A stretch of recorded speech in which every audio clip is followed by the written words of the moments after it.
Assalamualaikum warahmatullahi wabarakatuh. Selamat pagi semuanya.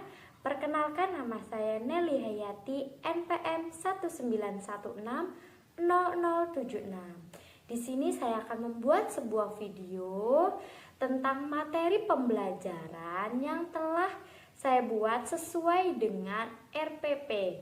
Nah, di sini saya akan membuat video yang berjudul tentang kegiatan ekonomi dan sumber daya alam. Nah, untuk video ini saya buat untuk menyelesaikan tugas ujian tengah semester mata kuliah Ilmu Pengetahuan Sosial di kelas lanjut. Baik, di sini saya akan menjelaskan materi tentang kegiatan ekonomi dan sumber daya alam. Baik, di sini saya akan memberikan materi tentang kegiatan ekonomi dan sumber daya alam dengan menggunakan media pembelajaran yang telah saya buat. Nah, di sini siapa sih yang udah tahu apa itu kegiatan ekonomi? Kegiatan ekonomi adalah kegiatan yang menghasilkan barang dan jasa yang bernilai ekonomi. Nah, dalam kehidupan sehari-hari, baik di masyarakat maupun kita lihat di televisi, kita pasti sering melihat suatu kegiatan tentang ekonomi. Nah, di dalam kegiatan ekonomi ini ada beberapa kegiatan ekonomi seperti produksi, distribusi, dan konsumsi. Nah, di sini saya akan menjelaskan tentang apa sih itu produksi, distribusi, dan konsumsi. Nah, dalam media pembelajaran yang saya buat, di sini sudah ada terdapat produksi yang berbentuk seperti pabrik yang sering kita lihat ya. Pasti produksi itu terkenal dengan pabrik atau induk dalam pembuatan suatu barang maupun jasa. Selanjutnya, apa sih itu produksi? Kegiatan produksi adalah kegiatan yang menghasilkan barang atau kegiatan yang mengelola barang agar dapat dimanfaatkan oleh masyarakat sekitar. Dan pemanfaatan barang dari produksi ini biasanya digunakan untuk kebutuhan sehari-hari, baik barang maupun jasa. Nah, kegiatan produksi di masyarakat biasanya seperti produksi pertanian, produksi perkebunan, perikanan, dan lain sebagainya. Ada dua jenis industri, yaitu industri rumah tangga dan industri besar. Selanjutnya, ada beberapa unsur untuk melakukan produksi seperti modal, bahannya, dan tenaga kerja. Jika dari tiga unsur ini tidak terpenuhi, maka proses produksi tidak dapat berjalan dengan baik. Selanjutnya, ada contoh dari produksi seperti produksi pertanian seperti padi, jagung, dan lain-lain. Sedangkan untuk produksi industri ada produksi industri tekstil. Selanjutnya, setelah kita tahu apa itu kegiatan produksi, maka kita akan lanjut ke kegiatan distribusi. Apa sih itu kegiatan distribusi? Mari kita bahas. Nah, untuk kegiatan distribusi ini biasanya sering kita lihat itu seperti di lingkungan sekitar kita adalah toko ataupun pasar. Nah, dalam contoh media pembelajaran saya sebutkan adalah toko. Nah, dalam toko ini menjual dari bahan barang dari produksi ke distribusi. Nah, apa sih itu kegiatan distribusi? Kegiatan distribusi adalah kegiatan menyalurkan barang dari produsen ke konsumen. Nah, di sini juga disebutkan bahwa jika kegiatan dari produsen ke konsumen secara langsung, maka disebut dengan distribusi langsung. Sedangkan jika konsumen ke produsen yang secara tidak langsung, maka bisa disebut dengan distribusi tidak langsung. Contoh distribusi langsung kalian pernah tidak membeli sebuah telur ayam? Nah, contoh dalam kehidupan sehari-hari adalah saat kita membeli telur ayam, nah kita kan hanya tahu bahwa telur ayam sudah ada di toko. Tetapi sebenarnya telur ayam itu didapat setelah si peternak ayam menjual telurnya ke konsumen. Jadi telur ayam bisa kita pergunakan dalam kehidupan sehari-hari. Selanjutnya ada kegiatan konsumsi. Nah, kegiatan konsumsi itu adalah diri kita sendiri yang sering kita gunakan di rumah.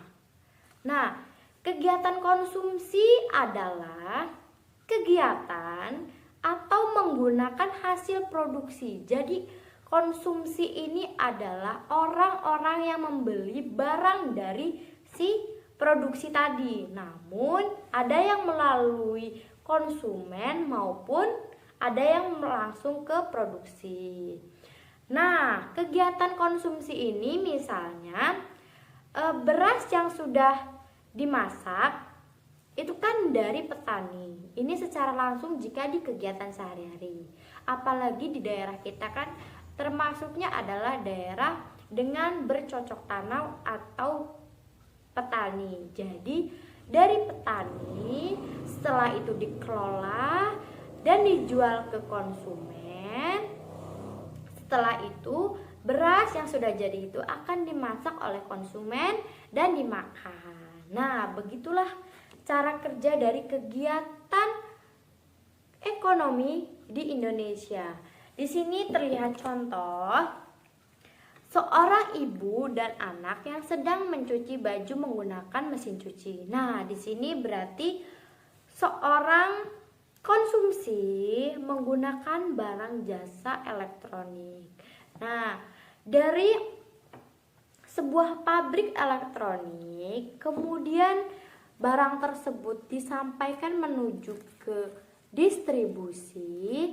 Setelah itu si pembeli membeli ke toko, yaitu mesin cuci. Setelah itu mesin cuci digunakan untuk keperluan sehari-hari. Selanjutnya adalah kegiatan ekonomi yang berkaitan dengan sumber daya alam. Dari sini dapat kita lihat bahwa kegiatan ekonomi untuk kali ini berkaitan dengan sumber daya alam yang ada di Indonesia.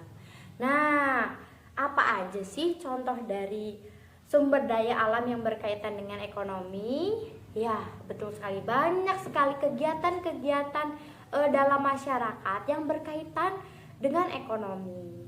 Yang pertama, di sini ada pertanian. Nah, di Indonesia ini masyarakat mayoritas adalah petani.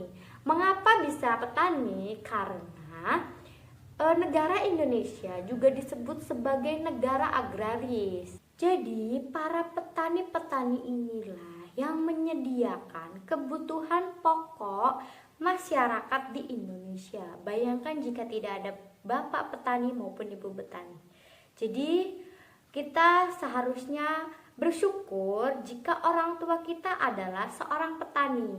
Karena jika tidak ada petani, mungkin kebutuhan pokok kita akan sulit ya. Jadi kita harus bersyukur jika orang tua kita adalah seorang petani. Selanjutnya ada perkebunan.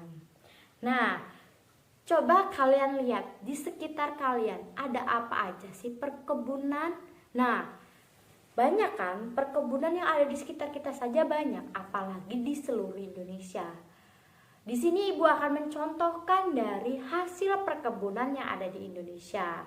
Contohnya seperti kelapa sawit, karet, lada, ada cengkeh, ada teh, ada kopi, ada dan banyak lainnya. Jadi hasil perkebunan Indonesia adalah banyak sekali, sangat melimpah dikarenakan tanah di negara Indonesia adalah tanah yang subur, sehingga banyak tumbuh-tumbuhan yang bisa hidup di tanah kita. Sehingga rempah-rempah yang ada di Indonesia ini bisa kita jual ke berbagai berbagai negara dan disebut dengan kegiatan ekonomi.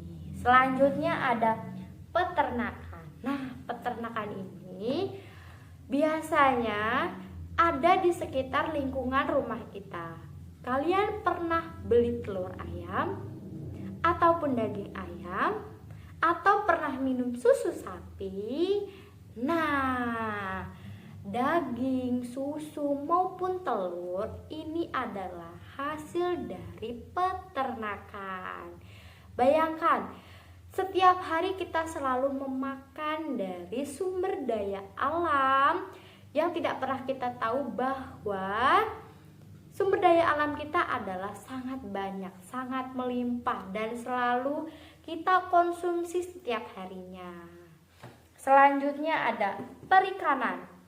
Nah, di perikanan ini mungkin untuk daratan tinggi maupun daratan rendah jarang ya, tetapi perikanan di sini lebih meluas ke pantai. Nah, kalian pasti sering dengar ya, perikanan ini identik dengan para nelayan. Mengapa? Karena para nelayan ini selalu mencari ikan di laut.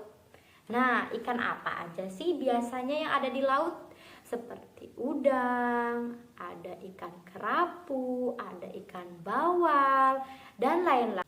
Nah, itu adalah kegiatan ekonomi yang berkaitan dengan sumber daya alam. Jadi sekarang kita tahu ya, apa aja sih itu sumber daya alam yang berkaitan dengan ekonomi. Jadi di sini ada pertanian, perkebunan, perikanan, dan peternakan, dan lain sebagainya.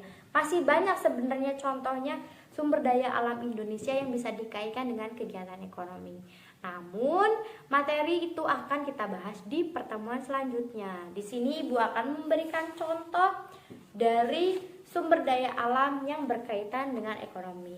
Nah, di sini ada gambar seorang ibu-ibu yang sedang menyiram tanamannya. Nah, di sini bisa kita lihat bahwa contoh gambar ini adalah contoh dari perkebunan di mana ibu sedang menyiram hasil tanamannya. Bisa kita lihat bahwa ini adalah tanaman cengkeh ya, ataupun apa. Nah, nanti kita bahas lagi ya. Selanjutnya ada gambar perdagangan. Nah, di sini adalah hasil-hasil dari perkebunan ibu ini tadi.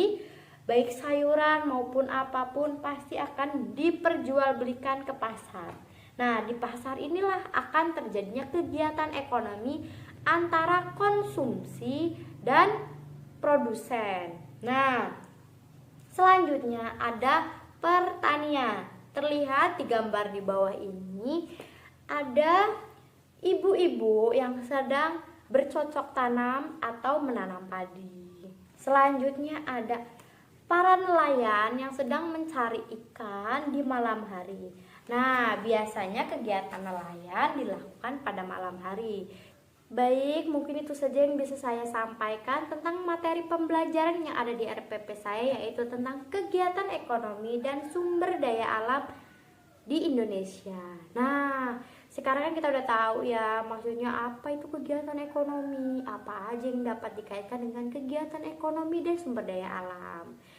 Nah, dengan begitu saya ucapkan terima kasih. Bila ada kesalahan dalam perkataan maupun materi yang saya jelaskan, saya mohon maaf. Saya akhiri. Wassalamualaikum warahmatullahi wabarakatuh.